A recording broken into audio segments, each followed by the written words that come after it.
What if all this how to find your niche, you need to find your niche advice is what's actually keeping you stuck? I did everything right. I watched all the videos, filled out all the worksheets, even bought the courses, and I still could never get started.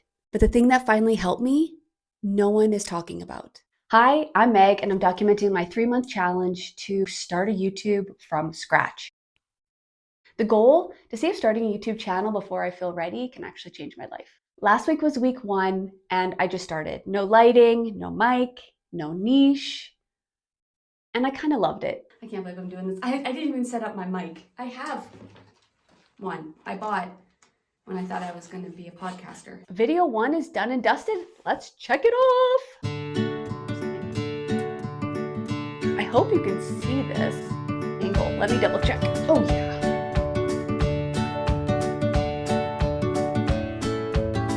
Keep myself from quitting, I concocted this challenge. Rule number 1 is I must upload 1 video every Sunday for 10 weeks. And rule number 2 is no buying anything new for the challenge. The punishment, if I miss a video or buy something new, I have to film my next video in public. So I did that whole take on this with the mic clipped to my hat as a joke, but I didn't test how that looked. So.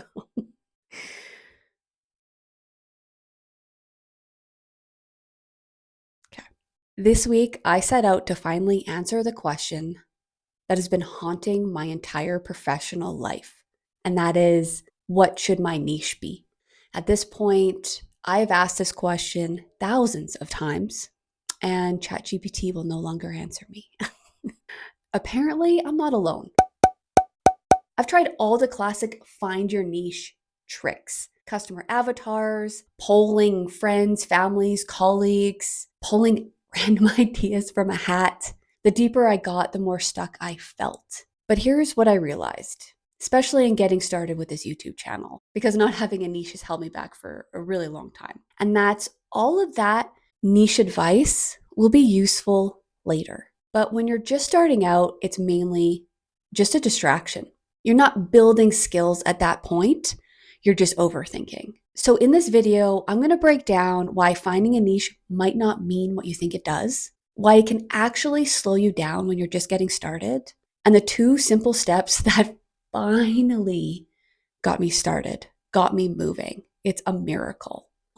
If it can work for me, it can work for you. These 2 steps completely changed the way that I saw myself as a creator and allow me just to get started. So why is picking a niche so difficult? Why is this so hard for us? You don't want to exclude anyone by choosing just one. Too much pressure to get it right, a fear of being boxed in, burning out on the subject, being judged for what you choose, being multi-passionate. You have too many ideas or projects or interests to choose from. It feels impossible to narrow it down. Bottom line is fear that you're going to pick wrong, fear that your niche just isn't good enough to justify starting. Instead of just starting, what we do is we watch dozens of niche videos, guilty, ask friends who just have no clue, and buy expensive courses. And then you fall further into this analysis paralysis. That's a thing that no one tells you, is that niche advice isn't neutral. For beginners, it often creates more fear than freedom. I really wish someone had told me this when I was first starting out. I did set up my mic this time because this video might be one of the most important ones I make during this challenge. Okay, I guess I should hold it like this. Maybe put on my shirt. Maybe.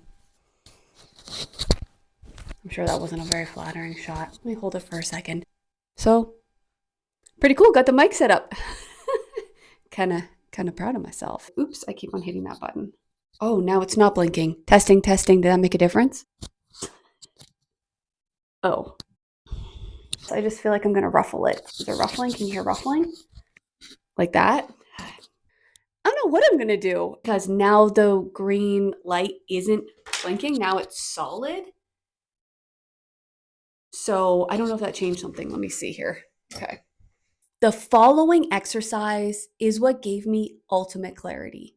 It's from a pretty well-known YouTuber, Vanessa Lau. It's a story prompt exercise using ChatGPT as a storytelling coach. To redefine my niche, I had to start by asking, who am I outside of digital marketing?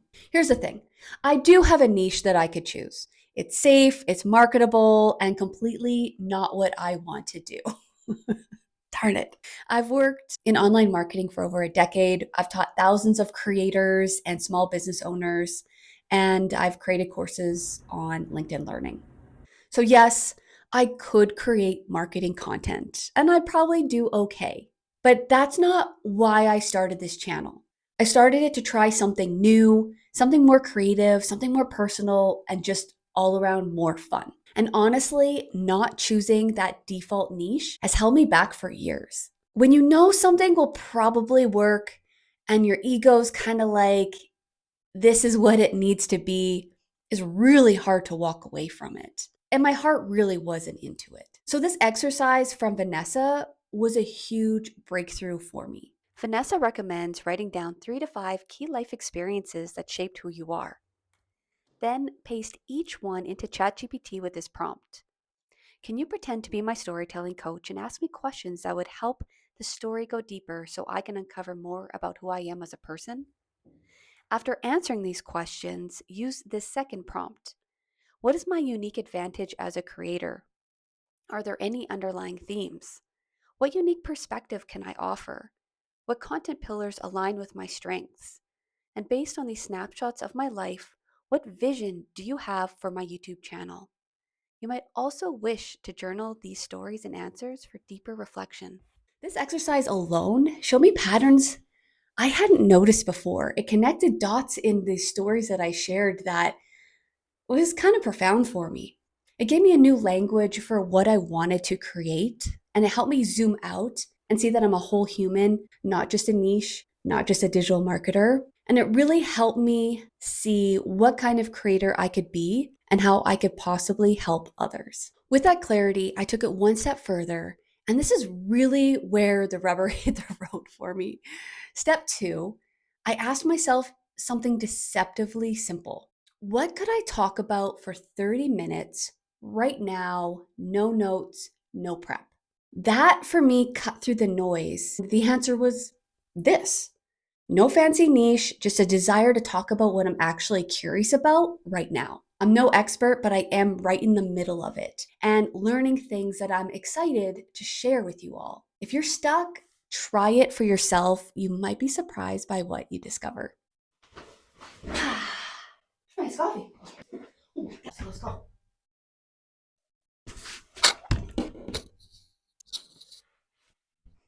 So give yourself permission to start simple, start obvious. That is literally what finally got me started.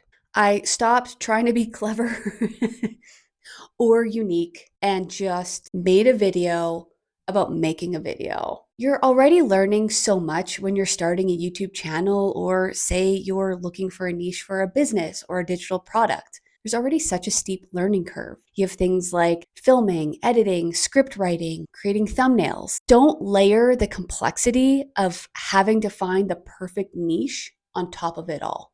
If you're waiting for the perfect niche, what happens is you're not making videos and you're not learning. You're just waiting and never starting. Let it be easy. Let it get made. KISS. Keep it simple, sillies. If you've been stuck in niche analysis paralysis, I hope this has given you some relief.